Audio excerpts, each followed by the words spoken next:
Rain fell hard on the hillside, relentless as if the sky itself were grieving. A lone man stood digging. His shovel bit into the wet earth again and again. This was Ser Duncan the Tall, though most simply called him Dunk, a giant of a man, broad-shouldered, kind-eyed, with the honest, open face of someone who still believed the world could be good. He was digging the grave of his master, Sir Arlan of Pennytree, a hedge knight, no castle, no lands, no banners, just a sword, a horse, and a life spent riding from one small lord to the next, selling his steel where it was needed. Sir Arlan had died of a fever, no glorious battlefield death, no songs written about it, just an old man, slipping away in the night. Dunk drove the shovel deeper, then stopped. His voice cracked, barely above a whisper. "I wish you didn't die, sir. I wish you didn't die." He swallowed hard, eyes fixed on the shallow hole. "You were a good knight.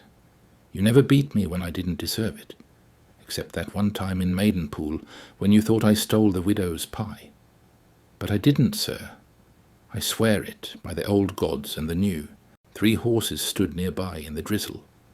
Thunder, Sweetfoot, and Chestnut. They watched in silence.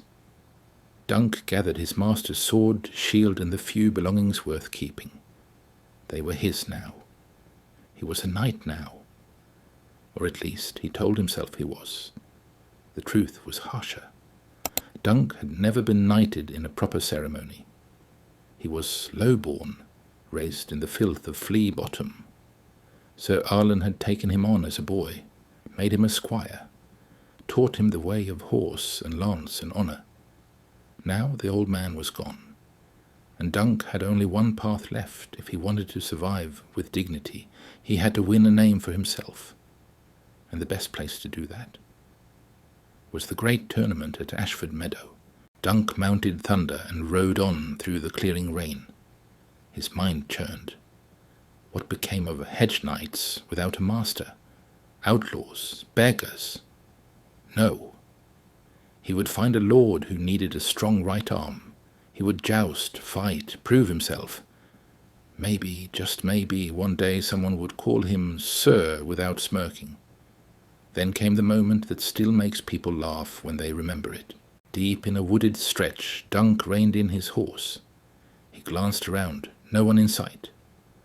Awkwardly he began to dismount, fumbling with straps and armour. Nature called at the worst possible time. He crouched behind a bush, and the moment lingers just long enough on his embarrassed grimace. Yes, even knights of Westeros have to answer that call.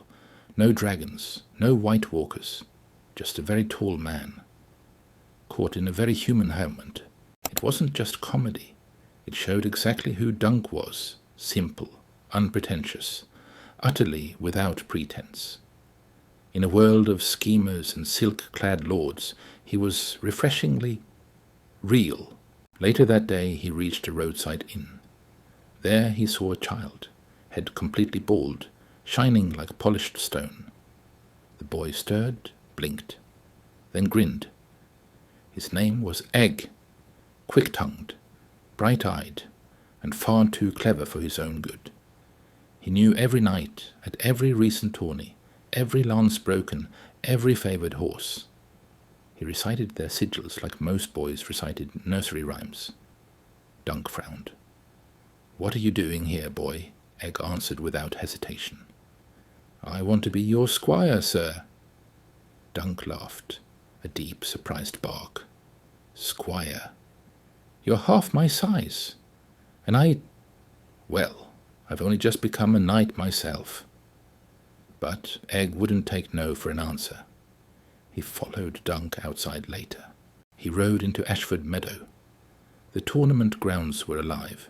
Colourful pavilions, merchants shouting, squires running with buckets, knights in gleaming armour practising in the lists.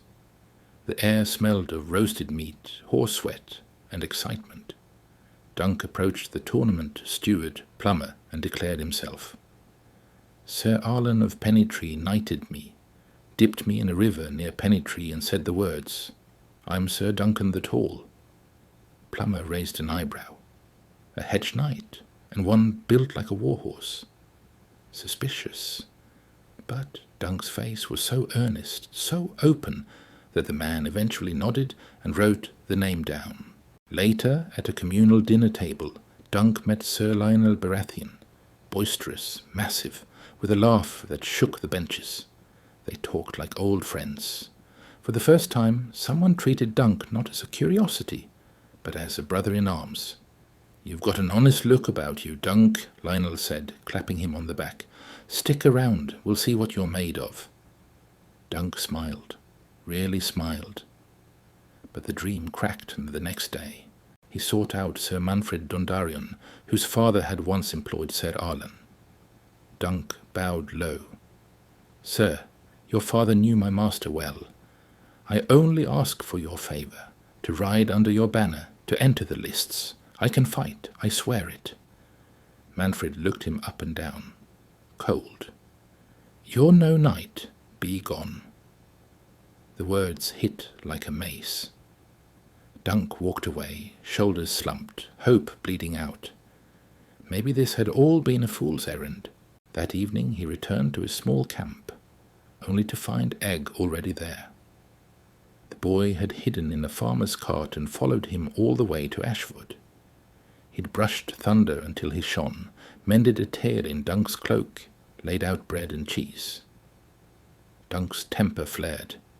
"I told you to stay behind." Egg met his eyes without flinching. "You're alone, sir, and so am I. Together, we might actually do something worth singing about." Dunk stared at the small, bald-headed boy with the stubborn heart.